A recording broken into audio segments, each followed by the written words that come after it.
Karena itulah sebelum kita tertidur, kemudian disunahkan kita memperbanyak kalimat istighfar. Kalau bisa sih jangan yang biasa. Ya kalau yang biasa astagfirullah, astagfirullah, astagfirullah itu ada, itu standar. Tapi kalau bisa kita sampaikan puncak istighfar, sayyidul istighfar. Kalau nanti belum hafal, kalau mau baca silahkan. Kalau tidak, tolong pahami nanti artinya. Kita boleh bacakan dengan bahasa kita. Lihat kalimatnya, perhatikan betul ya. Ini sayyidul istighfar, puncak dari istighfar. Bismillahirrahmanirrahim. Bismillahirrahmanirrahim. Assalamualaikum warahmatullahi wabarakatuh. Apa kabar teman-teman semua yang dimuliakan oleh Allah Subhanahu wa taala? Semoga kita semua selalu dalam keadaan sehat dan selalu dalam lindungan Allah Subhanahu wa taala. Amin ya rabbal alamin. Berjumpa kembali dengan channel Sepertiga Malam Studio Gather Hujan.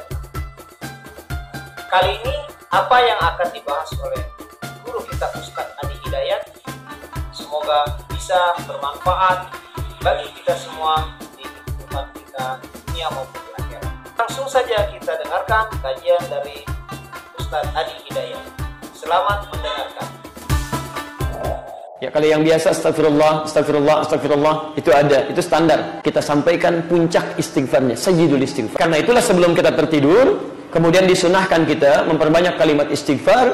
Kalau bisa sih jangan yang biasa. Ya kalau yang biasa astagfirullah, astagfirullah, astagfirullah itu ada, itu standar. Tapi kalau bisa kita sampaikan puncak istighfarnya, sayyidul istighfar. Terdapat di Al-Bukhari nomor hadis 6036, 6036. Saya tuliskan ya, insyaallah saya tidak hapus dulu. Allahumma anta rabbi la ilaha illa anta khalaqtani wa ana 'abduk. Allahumma anta rabbi la ilaha illa anta khalaqtani wa ana 'abduka.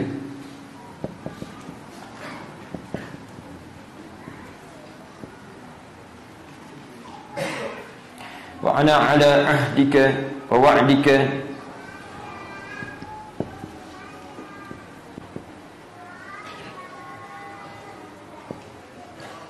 wa wa'dika mastata'tu. Ini kelihatan panjang aja karena dituliskan. Kalau dibacakan nggak panjang Pak. Apalagi kalau sudah hafal. Mastata'tu.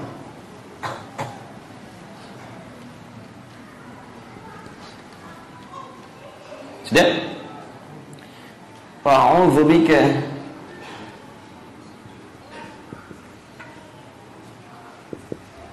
min syarri ma sana'tu. Masyaallah. Syarri ma sana'tu. Awas hati-hati, nanti saya tafsirkan kalimatnya. Wa abu'u laka bi ni'matika alayya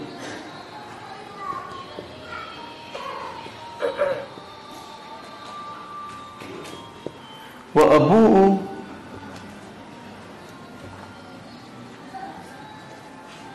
laka dhanbi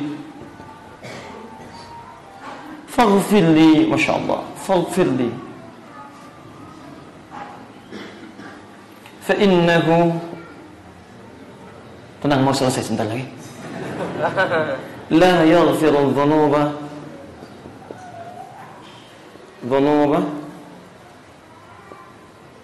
illa ant. Sudah sampai sini. Kalau nanti belum hafal, kalau mau baca silahkan. Kalau tidak, tolong pahami nanti artinya. Kita boleh bacakan dengan bahasa kita. Lihat kalimatnya, perhatikan betul ya. Ini sayyidul istighfar, puncak dari istighfar. Kalau Anda bisa bacakan ini, lalu diserap dengan hati, maka ini jaminannya Masya Allah. Mohon maaf, jaminan langsung dari Nabi. Kalau orang ini bacakan kalimat-kalimat ini, ikhlas benar bacaannya, kalau dia tertidur kemudian meninggal, kata Nabi, dakhalal jannah, masuk surga dia.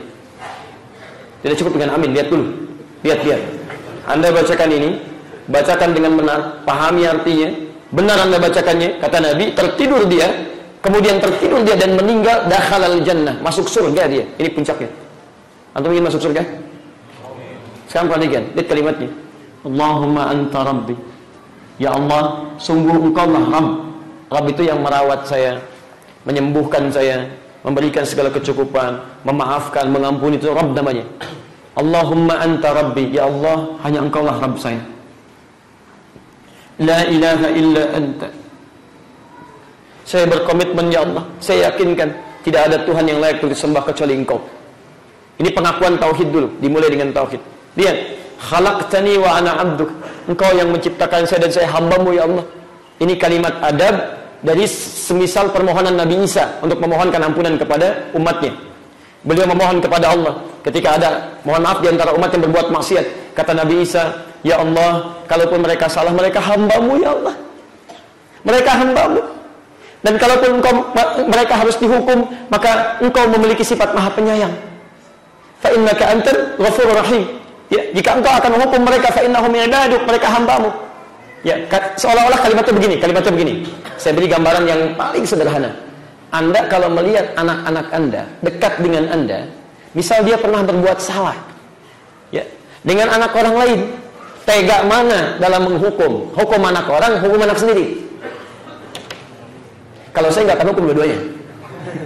Paling diberikan pelajaran buat dia mengerti. Tapi pada prinsipnya, ketika seorang ayah akan marah kepada anak pun, ketika seorang ibu akan marah pada anak pun, kemarahannya akan tertahan oleh sifat sayangnya. Karena merasa dia bagian dari anaknya. Dia merasa bagian dari rahimnya. Paham sampai sini? Sekarang, jika seorang ayah terhadap anak saja begitu, maka bagaimana dengan seseorang, Masya Allah, misal, yang punya kekerabatan dekat dari si manusia. Kalau sifat manusia saja sudah begitu, maka bagaimana dengan sifat Allah yang tidak disamakan dengan manusia? Maka dari itu Anda memohon kepada Allah, ya Allah, anta khalaqtani wa ana 'abduk. Ya Allah, engkau yang telah ciptakan saya. Sekalipun saya berbuat salah, ya Allah, saya masih hamba-Mu. Paham?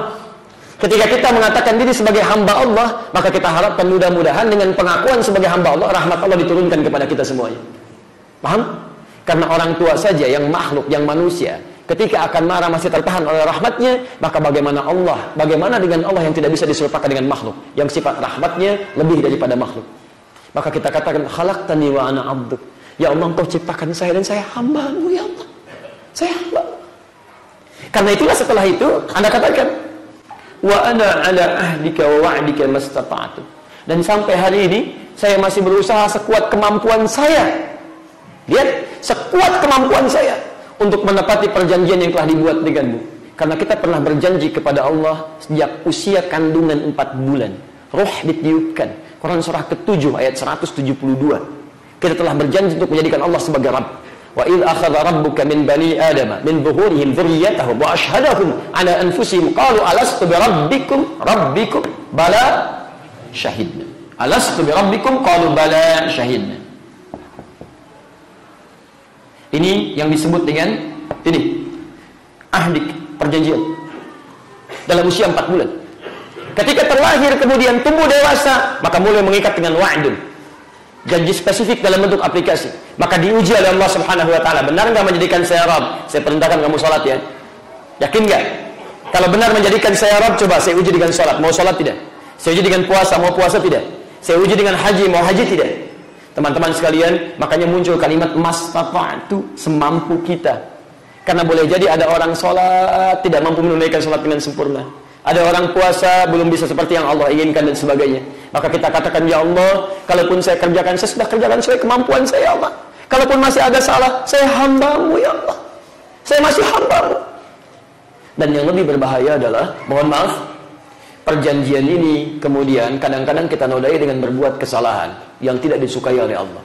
Wa a'udzubika min syarri ma sana'tu. Maka mulai Anda akui, ya Allah, hamba kembali kepadamu, mohon ampunan. Hamba berlindung kepadamu dari keburukan yang pernah saya perbuat. Syarri itu keburukan yang tidak disenangi. Nah, kalau ada kalimat seperti ini, manusia melakukan perbuatan disebut dengan kata syar, ini seakan-akan memberikan isyarat dia sedang dikuasai oleh setan, atau tidak ada bedanya perbuatan dia dengan perbuatan setan. Maaf, iblis pernah sombong. Manusia ada yang sombong? Maka tidak ada bedanya dengan iblis. Dan siapa di antara kita yang dalam hidup tidak pernah berbuat ini? Silahkan cek.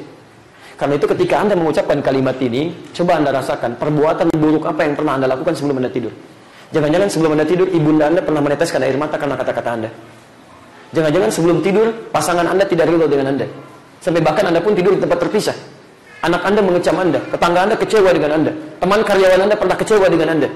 Makanya ketika mengucapkan kalimat ini, mohon izin kawan-kawan, Anda mengakui ma sona'tu, yang telah saya perbuat.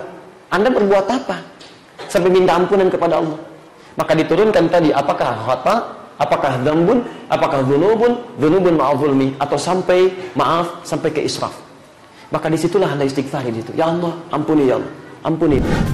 Nah, itu dia teman-teman, kajian singkat dari Ustadz Adi Hidayat. Semoga kita bisa dipahamkan dan mampu mengamalkan. Demikian kajian kali ini. Sampai berjumpa kembali di kajian-kajian berikutnya. Subhanakallahumma wa bihamdika, asyhadu an la ilaha illa anta, astaghfiruka wa atubu ilaik. Wassalamualaikum warahmatullahi wabarakatuh.